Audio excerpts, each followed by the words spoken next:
So today I have to say farewell to one of my, longest serving tenants. Had a young guy in my house. I think he's about 24 now. Romanian guy. He'd been living here for about a year and 8 months. And really, really good tenant. Yeah. So this video is basically about the misconceptions that people have with foreigners. Yeah. Now, this doesn't just happen in the UK. It happens all around the world. Yeah.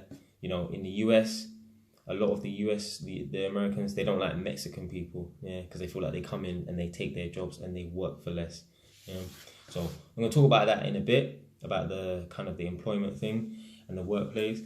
But just for now, as a young black man, yeah, as a young black landlord, I can vouch for Romanian people, because some people, they may think to themselves, I don't want no foreigners, no Romanians living in my house. Listen, I'm telling you right now, yeah, as a young black landlord, I've had 3 Romanian men in my house and they have been good as gold, yeah, no trouble whatsoever. One of them did have a few money issues, but his friend was always able to cover him, because as a landlord, I take no shit, yeah. That's with money, that's with, you know, the way they talk to me, whatever. Yeah, so I don't allow them to, you know, miss payments or anything like that. But his friend always covered him. But I can vouch for Romanian people right now and say that, especially I can especially vouch for Romanian men. They are clean people, yeah. So all these misconceptions that people have, I don't want no Romanian people living in my house and stuff. I'm telling you, yeah, you're talking to a man who's been dealing with them for a few years now, yeah. You can have Romanian people living in your house and they will look after your property. It's not just those 3. I've actually been, like, because as you know already, I'm an electrician, yeah, and I've been to Romanian people's houses and they keep the house clean. Those 3 Romanian guys used to keep the house clean for guys as well, not just like normal people standards. They used to keep the house clean for guys, yeah. And one thing I want to talk about as well is the workplace thing as well. Now, in the UK, a lot of British people are pissed off with Romanian people and Eastern Europeans as well, because the British people feel like Romanian people come over here and Eastern European people come over here and they steal their jobs and they work for peanuts, right? Now, you could say they work for peanuts, right? But they're working for peanuts and doing the jobs you guys don't want to do, because a lot of British people are lazy. A lot of British people don't want to be dinner ladies or, you know, clean toilets or sweep the streets, yeah? They don't have, and the thing is, right, they don't want to do those jobs, yeah? They don't want to do those low-paying crap jobs, yeah? But at the same time, they have no education, but they want to demand all this great pay, and they're lazy. So what they'll do is they don't want to work, yeah? They don't want to study, yeah? So what they do is they go and jump on benefits and become scroungers and, you know, benefit frauds as well, because a lot of people, they do benefit fraud, yeah. They claim that they're single moms when they're not, yeah. And so they say that they work for peanuts, right? Because they will come and do a job for half the price or whatever, innit? But the thing is, with the British people, they don't value money. So what Romanian people will do, and other Eastern European people will do, yeah, they will come over from their country and they will, what I call shack up in a box for 5 years. Now, shack up in a box doesn't mean shack up in a cardboard box in a flipping park or anything like that. What they will do is, with their friends, they will rent a house together and they may share rooms and stuff like that, just to keep the cost down. But during that time, yeah, obviously they're going to drink beer and stuff like that. But during that time, they're saving and they're stacking that money. And do you know what they're doing with that money? They're going back home and they're building properties. Yeah, they may build their own property or they may be investing in business. Yeah, so they're making that sacrifice. And that's the sacrifice that us British people need to start making as well. Yeah, we need to stop going out and renting when we can stay at our parents' houses and, you know, save our money. But a lot of us, our brains are too small, right? We don't think, do you know what? Things are good at my parents' house, yeah? So why don't I just stay there for 5 years? No, a lot of us don't think that. A lot of us think, oh yeah, man, oh, I got hair on my chest now, I got a bit of pubic hair on my face. Yeah, I'm a big man now. Yeah, big bollocks. Yeah, I'm gonna go out there and live on my own. When they don't have that brain capacity to think to themselves, okay, all right, if I make that sacrifice for 5 years, I'll be able to buy a property. Now, I didn't have to save for 5 years to get this property that I'm in now, but obviously I'm a bit different because I handle my money and I manage my money really well. But some of you lot may have to save up for 5 years to buy a property. But in this life, yeah, you're going to have to make sacrifice. You're going to have that kind of, that Romanian type of mentality where it's like, you know, I'll go without now so I can have in the future.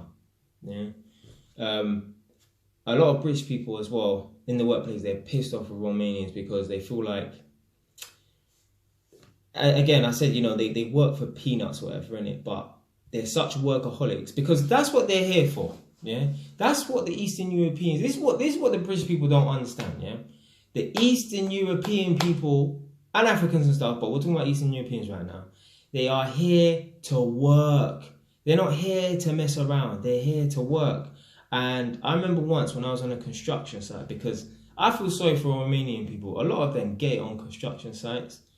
And one time I was on a construction site and this guy was telling me about this story where, let's say for example, their pay from Monday to Friday is £200 per day. Yeah? And on the weekend it's supposed to be time and a half. So that means they're supposed to get paid £300. But the supervisors didn't want to pay them time and a half. They wanted to pay them time and a quarter. So that means that they will be paid £250. Now the British people said they weren't going in. And they said to the Romanian people, look, in order to get a good deal, which is time and a half, it's not even really a good deal, it's a standard deal, you guys cannot go in on Saturday. Because if you work on Saturday, then they're going to say, well, these guys are working on Saturday and they're happy to work for time and a quarter. So therefore, you guys need to. Yeah. So the British people and the Romanian people had this discussion and the Romanian people agreed, yes, we will not go in on Saturday. Yeah. That's what they said on Friday. Yeah. What happened on Saturday? They all went into work, right? So they kind of cocked it up. Now, right then and there, the British people, F these lot, you know, why are they going into work and stuff? But they're not realizing, yeah, these people are here to work. So in their mind, they're thinking to themselves, well, if I don't go in on Saturday, then I lose out on money. I don't really care about the overtime rates anyway. Yeah, that's a day's money that I'm losing. Yeah, and I'm on their side. Personally, if the British people, if obviously I'm British as well, if I was in that situation and I was at work and my colleague said, look, Jay, you know, we don't want to go in on Saturday because we feel, you know, we're not getting a good deal. But if we string it out and we don't go in, then they will up the price, yeah? Do you mind sticking to that? Okay, cool. Personally, I will stick to that for one Saturday, yeah? Then another Saturday, so that's 2 weeks. If in that time the supervisors don't up the pay, don't up the pay, then I'm going in for a time and a quarter, yeah?